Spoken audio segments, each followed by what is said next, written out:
This is the Energizing India podcast.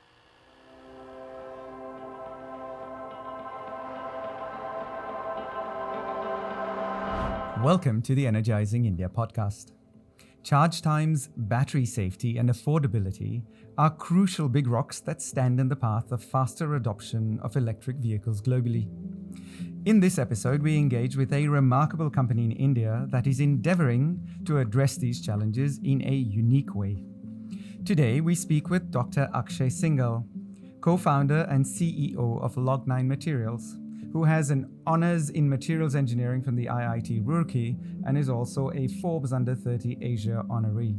Log9 was founded in 2015 and in this time has amassed 35 industry-defining patents that attest to the organization's first principle thinking. Log9 Materials is able to offer batteries that can be charged 9 times faster, that can last 9 times longer, and offer 9 times higher performance and safety. Akshay Singhal, welcome to the program. Thank you. Thanks for having me over. Akshay, I'm interested about this letter 9. You're 9 times faster, 9 times longer, and 9 times higher in performance. What gives with this number 9? I think 9 is a great number numerologically, but that's not where it came from. So if you look at our genesis at Log9, we were a material science company, nanotechnology company to start with. And nano is 10 to the minus 9 meters. And logarithmic 9, so that's where 9 came around, and it has stuck with us and in many ways. So I think that's how 9 times better is the approach everywhere. Excellent, love that answer, Akshay. Let's talk about your initial journey and how you arrived at the problems that you're trying to solve. You know, those are the 3 times, the 9 times problems, the 9 times faster, 9 times longer, and 9 times higher performance. How did you zero in on this particular problem to address? So when we started back in 2015, right, batteries and energy storage was something which was not even on the horizon of the company. We started primarily solving one simple gap, which is that nanotechnology or nanomaterials research is not something which happens in India. And we set out to kind of solve for that and develop that capability within the country. And as we went around developing new types of carbon nanomaterials, we started to look at applications, and the inclination was to look at environmental applications. So tried a bunch of different things, from air filtration, water filtration, spill containment to batteries. And if you go really deep down into the climate problem, right, that 70% of all your emissions really come from energy use, whether it's energy for mobility, for your electricity needs, for agriculture, for any kind of energy demand, all put together, it is the biggest piece of the emissions problem. So from that perspective, we set out to say that, okay, if we have to really address the largest piece of the pie, then batteries is something which comes at the center of everything, from transportation to green energy storage on the grid and everything else. So we said that, okay, let's try to kind of solve for that, and where everything else can be done by other people, but I think battery is something which we would pick and kind of go after. And there was a huge gap, right? Because one thing which was very, very evident and common across the ecosystem, but that none of these batteries which were designed or kind of developed globally were suitable for the Indian climate and the Indian operating conditions. And it stems from the fact that our average temperatures are significantly higher, which has a significant impact on the battery life and performance, so much so that a battery can lose 60% of its life just because it's operating in an average 40-degree temperature versus a 25-degree temperature. So that's the level of impact. And then it also exponentially increases the safety risk associated with these components. At the same time, if you look at the types of platforms that we have, right? If you look at 2-wheelers or 3-wheelers or small 4-wheelers, these are very India unique or Southeast Asia unique or Africa unique kind of platforms, and these are not the platforms which are common in economies where EVs have boomed or EVs have kind of or the EV journey or revolution is more advanced than the Indian ecosystem. So it requires a fresh look in terms of what kind of battery stacks we develop, what kind of battery architectures we develop beyond the cell chemistry itself, and how do we manage them on field, because our usage behaviors, our driver patterns, and everything are also very, very unique and distinct from the westernized world. So that is the kind of gap that we saw, and people are not just really paying heed to that problem.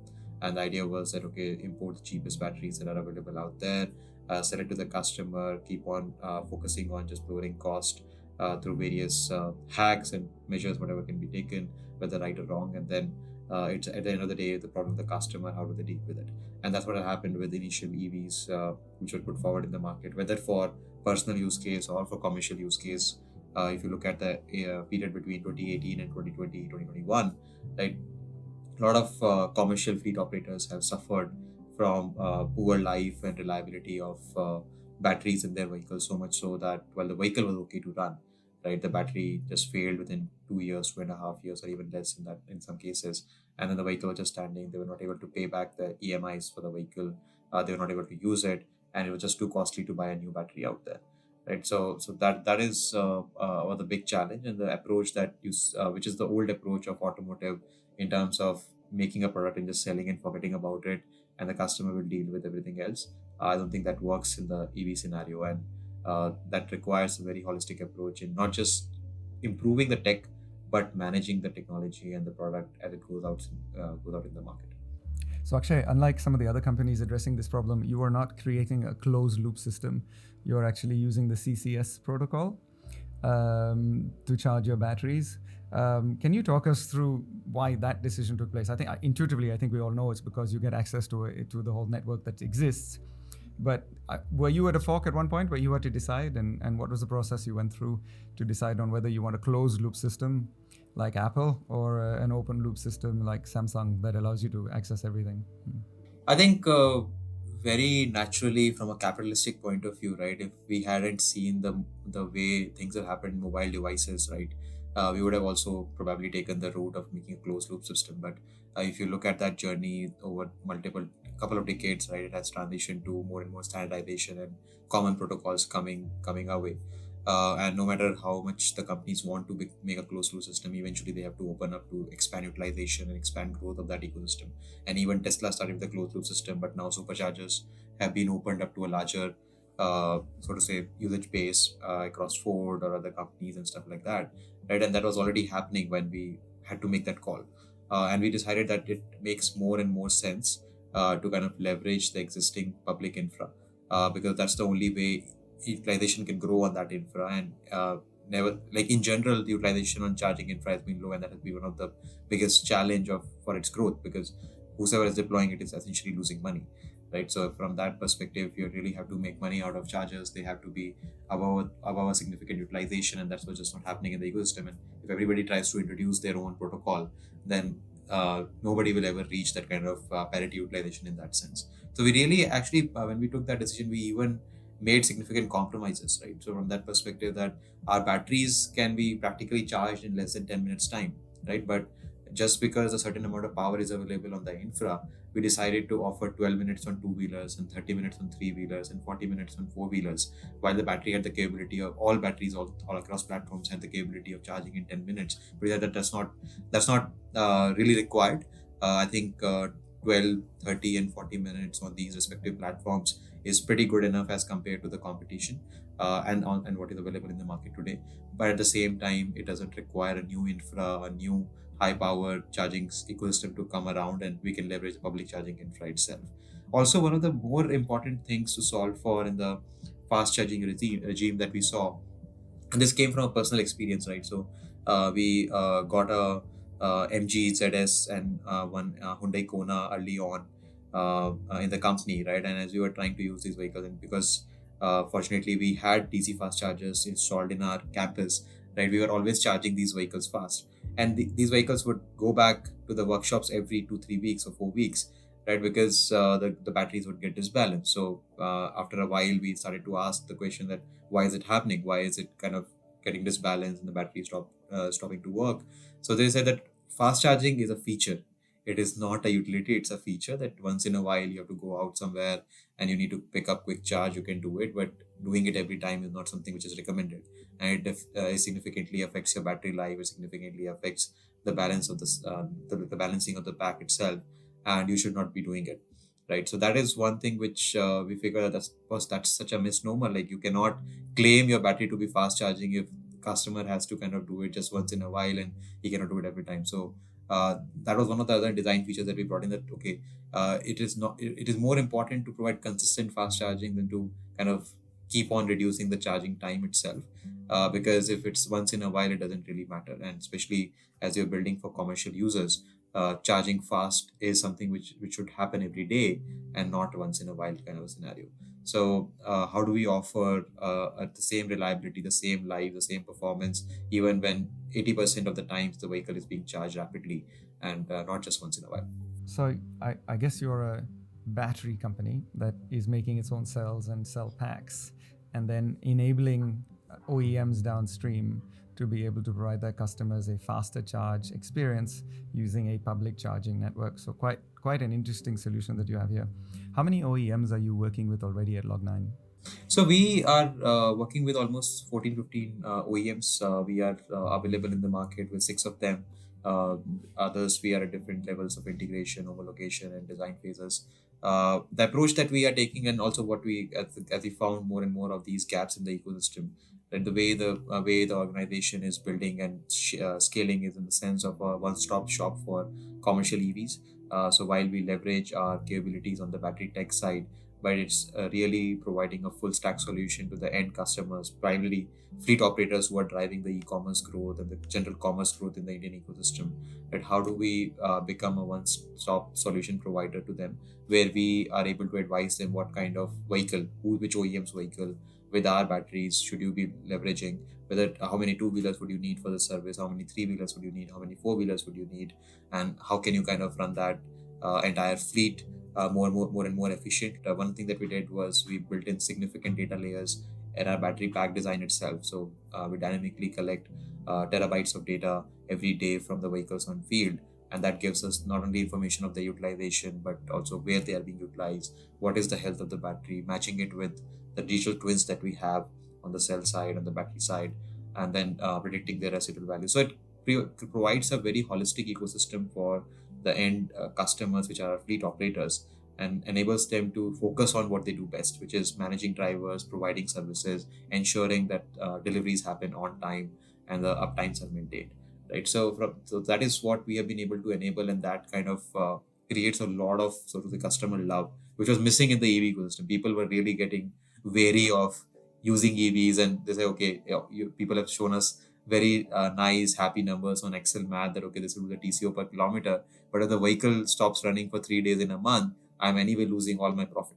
So these OEMs that you're working with, Akshay, are they two and three-wheeler OEMs, or are you already talking to people making cars, buses, and trucks? See, our one philosophy or thesis that we have in the ecosystem is that it's the commercial electric vehicles that make any kind of monetary or climate sense. Right? Often in the whole ecosystem of EVs and batteries and everything, we tend to forget the climate agenda or the primary reason why we set out to kind of electrify everything. And that kind of takes a back seat, and it's always about features, it's always about charging time, it's always about range, it's always about what is the new fancy vehicle that is coming out there and how can we move more customers with new designs and stuff like that.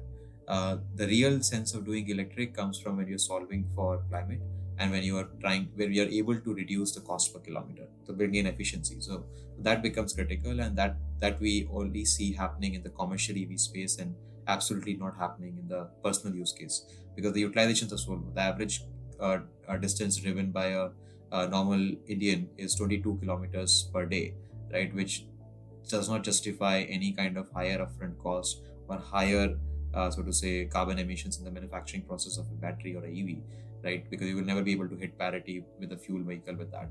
So from that perspective, we focused our solutions towards commercial vehicles, whether it's a two-wheeler being driven for food deliveries or e-commerce delivery, whether it's a three-wheeler passenger or cargo vehicle, whether it's a four-wheeler cargo truck, small or big, right? Or whether it is a bus or heavier trucks later, right? So any sort of commercial application where at least that vehicle is on average being driven for 100 150 kilometers per day is something which makes sense from a EV perspective, and that's where we focus on. So let's talk about then the value adding to the industry. One of the things that's interesting about your company Log9 is that you are actually making your own cells as well, and the conventional wisdom is that's done much better in very large companies, either in Korea, Japan, or China. And it's almost commoditized, and once you figure out your chemistry and your form factor, then import it and do other things with the pack. Think about how you can make your pack more interesting, what software you can add in, BMSs that you can build. But you're actually you've been ballsy enough to say, no, I'm gonna make the cell. Tell us about the journey that you went through in saying, I don't care that I'm facing CATL and some of the big boys who put billions of dollars of investment to be the cheapest. That requires a lot of confidence and very good analytics. So what was the process you went through, Akshay, to take that decision? So I think making and developing cell chemistry came naturally for us, because our genesis was not a EV company but a materials company to start with, right? And that's how we got into batteries, because we could really fabricate electrodes, we could make electrodes, customize them, go into the whole chemistry of it and make it. So that's where the journey started, right? There's no denying the fact that it's an uphill battle, competing with the giants like CATL or Panasonic or even a tier 2 or tier 3 manufacturer sitting out of China, because the scale is just phenomenal over there. 85% of a terawatt hour of production globally happens in China, right? 95% of our raw material supply chains are coming out of China or linked to China, right? So it's a pretty big task, but at the same time, it's the same kind of challenge for a company in India or a company in Europe or a company in US. It's not like they are too far ahead of us, or we are too far behind, or we're too late to the party, right? We are all in the same bucket. And it is coming from the perspective that energy security is something which is of significant national importance. And we already have seen where we can go when we depend too much on external soils for our energy needs, which we have done with fuel. And now depending on China for the longer run in terms of our fundamental energy battery demand, I think it's even a worse pit to be falling into, right? So that gives us confidence that eventually the policies and everything in the ecosystem will have to align to make sure that we are Atmanirbhar in all perspectives and are able to kind of make it work even with the kind of scale that we are up against from China in that perspective. And that kind of led the investment from Amara Batteries also into Log9, that yes, it's a technology house. We have the scale up capabilities, and that's how that sort of symbiotic relationship has flourished over the years. And then we are taking it forward from that perspective. So, absolutely right. It is a commoditized play, it is an uphill battle. It is something which needs a lot of attention to detail in terms of making it work, and a lot of things can go wrong, right? But that's a challenge we have embraced and we are kind of working towards. So can I summarize from that when you get to the point of scale, it'll be on the shoulders of Amaraja, because they'll be able to afford you that scale? Is that the core message? Yeah, so we're working with them for the scale part of it. We ourselves are interested in putting up scale on our side, while they have taken a more diversified approach in terms of multiple off-takers. We are looking at bringing our scale once we have assured captive demand from our own battery manufacturing and downstream deployment and all of those things. So that's how we're looking at it. So what do you think is the future of cell manufacturing in India? I know you guys are going to be making cells at a scale. Amaraja has got big plans. Exide has got some plans. And then, of course, the Tata Group. Right. And there's a Japanese joint venture that has some plans. And all of those are supposed to come on stream between 2025 and 26. Where do you see this heading? What is the future of cell manufacturing in India from your very learned view? See, we don't have really great tailwinds for the sector. While we do have some policies, like for example, the PLI scheme has come in and is promising to provide some incentives. Anyway, only kind of accrues once the production starts. And then we have FAME, and we have to figure out how long that FAME lasts. And FAME also put in that restriction of indigenization, and kind of is increasing with every new FAME renewal, in that sense that more and more indigenization percentage has to come in. So these things will incentivize, so to say, manufacturing locally without these artificial barriers or incentives competing with the costs that are in China. I think it's impossible. It's not just for anybody producing in India, but it's the same case in Europe, it's the same case in US again, right? So these are something which the country has to drive and say that yes, we are really behind local manufacturing happening over here, and a very stable policy pipeline or a policy framework is very, very important for this industry. Otherwise, we'll kind of fall into the same kind of a challenge like we did with the solar industry, where initially the policy framework was there to promote local manufacturing.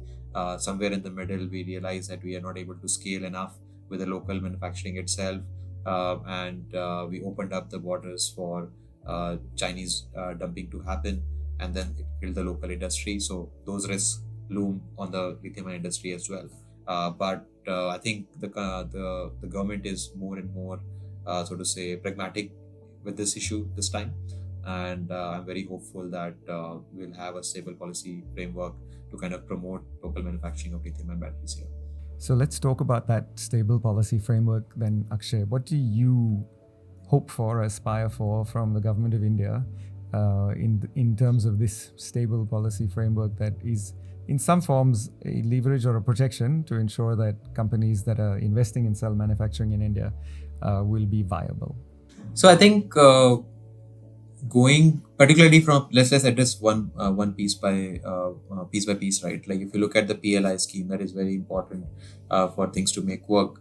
But as we are going ahead in terms of disbursing the PLI incentives or making them work for companies, so people who are taking those steps, right, should be looked at from a perspective that they are doing the right thing. They're taking significant risk, and not from a mindset which is typical Indian mindset that you are guilty unless proven otherwise, right? So I think that becomes very important because it's a very, very huge undertaking with a lot of other risks beyond the PLI itself, and government has to be more, so to say, empathetic with respect to the incentive that are being provided on that front. The second is that there is a lot of expectation to increase BCDs or basic custom duties on the import of cells, like it has already happened on battery packs a couple of years back. So on that perspective, advanced intimation in terms of what kind of timelines we can look at, right? When those duties be increased and in what fashion, in what kind of tiered manner or a one shot fashion. So what will happen on that side? I think a clarity on that front would be important to kind of further boost local industry and give it confidence that yes, it's going to happen. The third is that I think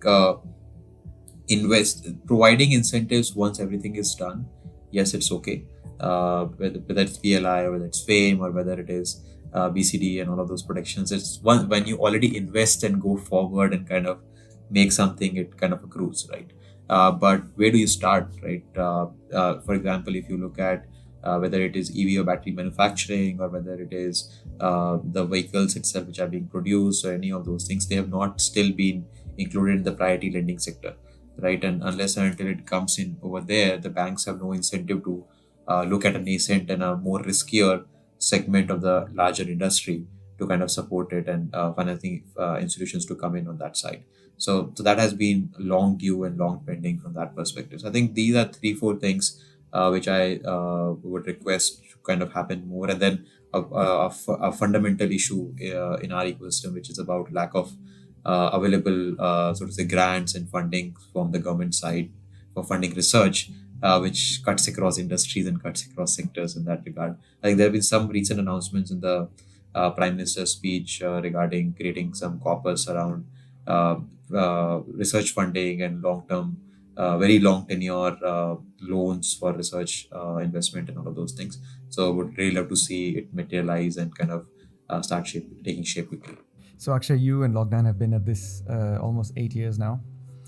You started with aluminum air batteries and then later moved to lithium ion.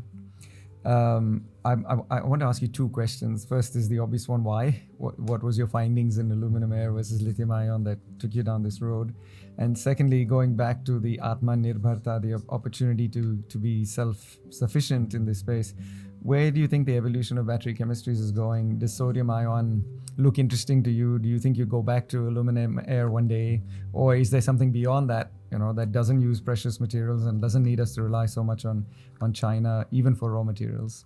So if you look at aluminum air, right, I think one fundamental miss that we did with aluminum air in that sense was we got too blinded by the benefits of aluminum air that we couldn't see the fundamental challenge, which was that it is not a technology which can be applied across use cases, right? Very similar to hydrogen fuel cell, right? And hydrogen fuel cell is actually going at a much larger capital deployment and hype than we did with aluminum air in that regard, and it's going to end up in a similar soup because fundamental challenge with any kind of fuel cell technology, whether it's aluminum fuel cell or whether it's hydrogen fuel cell, is the efficiency, the end-to-end efficiency, the amount of energy that you require to create the fuel, first of all, whether it is creating aluminium from its ore, or whether it is creating hydrogen from water, right? And finally, what is the energy that you can take out in the vehicle or in the platform is something which is significantly lower. It's less than 30%, and even we have not reached 30% yet. So theoretically, you can go to 35% max, but you cannot breach that limit. And a lot of people argue that things will improve and something will happen all of a sudden. No, this is physical limits. You cannot breach physical theoretical limits, and that's where the problem lies. Whereas if you look at batteries, they are as high as 95%, 98% efficient now already. And if you can really make work in applications where you don't really need something which can, once fueled, can go for 1,000 kilometers, then in that case, batteries become a very viable and a very energy efficient option in that regard, irrespective of what battery type it is.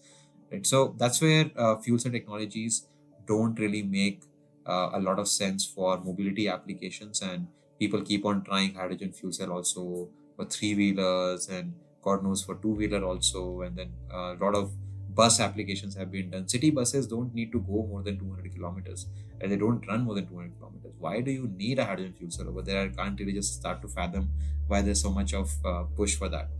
But at the same time, hydrogen is not something which doesn't really make any sense. It does make sense for a lot of decarbonization required on the industrial side. A lot of industries, whether it is steel industry, cement industry, right, heavy to abate sectors, the only option in front of us right now, and it does make sense over there. But not for mobility. Just because you work in hydrogen, you start pushing it everywhere, doesn't really make sense. So we realized that early on, and we said that with this kind of energy efficiency levels, neither hydrogen nor aluminium makes sense for the segments which are gaining traction in the Indian market, which is the last mile or the small vehicle platforms of the EV side. And so we said that, okay, we already have a lithium-ion battery as part of the larger aluminum fuel cell system. We already have developed it, and it has features which can solve the existing problems of the market. Why not go ahead and launch it? And that kind of put us in a very different growth trajectory altogether. In terms of the future of chemistry, the way I look at it, sodium ion is an interesting concept. It is something which I believe will gather traction faster than other alternatives of battery chemistry which are coming up, like solid state or others, because all you're changing is basically materials and electrolytes and stuff like that. But your overall infra doesn't need to kind of completely get renewed or changed, and the old has to be thrown out. So that kind of eases out the path in terms of GTM for a new chemistry to come in.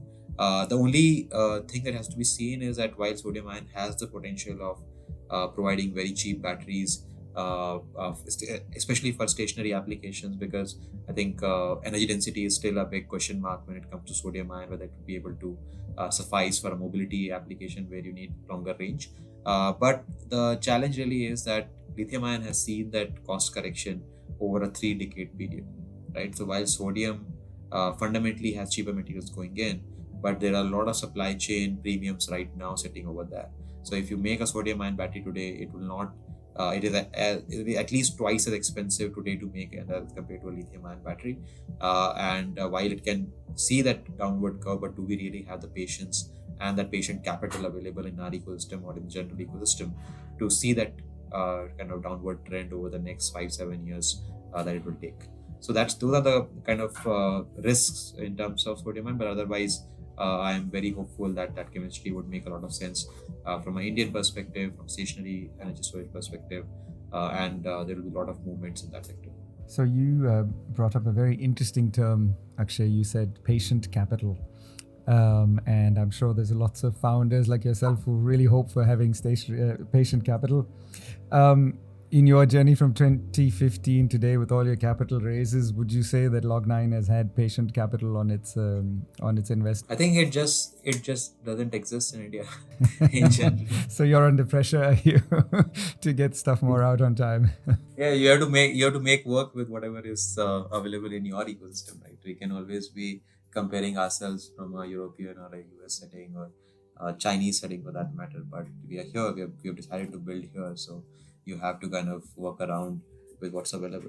So let's talk about your book build then. You're not a startup anymore. You're a company that's kicking some big goals. How much have you raised in the rounds from 2015 to today?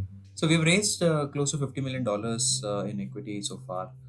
We also have been able to successfully raise some very cost-effective debt, which fueling the company, right? So that's where we are, yeah. And where's the journey from here? Eventually, are you going to be a listed company, or what's the exit for your investors, and what sort of pressures have you got? See, beyond a certain scale, I think in India, the most reasonable exit for investors is through a public listing, because we don't really see that large acquisitions happening in the Indian ecosystem.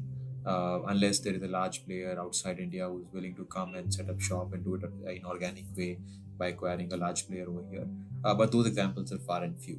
And also given the nature of the sector, this is not a high burn sector, right? While a lot of investors do think that this is deep tech, this is hardware tech, and a lot of burn is required, it is nothing, right? Any company doing our revenue scale in the typical e-commerce or delivery, or like for example, even if you look at Swiggy, Zomato, or where they were when they were doing our revenue equivalent to ours, right, they were burning 10 times more cash, right? It's just that that cash once burnt is gone. It in our case, it just sits as tangible and intangible assets on the balance sheet, and that's something kind of is different to the way VCs look at it, right? So from that perspective, I think particularly from a public market perspective, it is a better story as compared to other high cash burn startups, and it's based on more fundamental business metrics in terms of assets on the books, the profitability, the margin profile, the EBITDA, and everything. Excellent.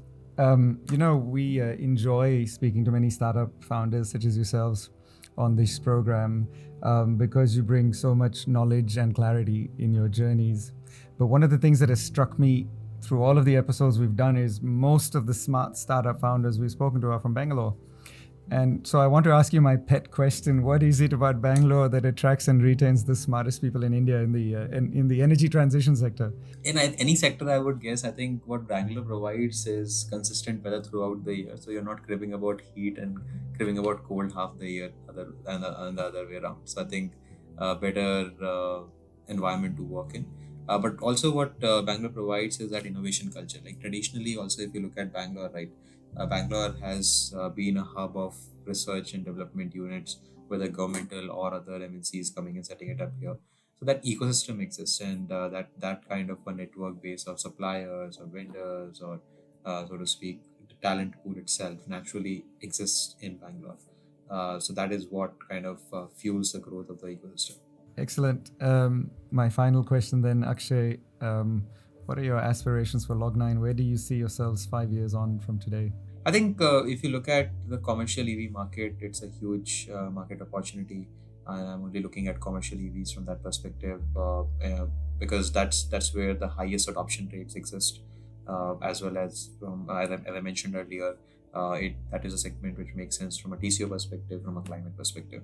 So we're gunning after that. The idea is to kind of expand our offerings in the two-wheeler, three-wheeler, four-wheeler commercial EV space, and also work extremely closely with the customer to become that one single shop partner for them, where they don't have to worry about the vehicle anymore, and all they do is whatever they want to use the vehicle for. And in that process, the opportunity that we are gunning after is almost $10 billion or more by 2030. And with the kind of tech that we are building and with the kind of tech edge that we have in the ecosystem, capturing 15-20% of that market is, I don't think it's a very it's a big task, but it's not an impossible task at all. Akshay Singhal, thank you so much for having made time to be on the Energizing India podcast. Wonderful clarity, wonderful direction. I'm sure Log9 is in very safe hands, and we look forward to celebrating your many successes over the years to come, and also welcoming you back here when you are a unicorn or listed to talk about your journey. Thank you so much. Look forward to that. Thank you very much. Thank you. Cheers.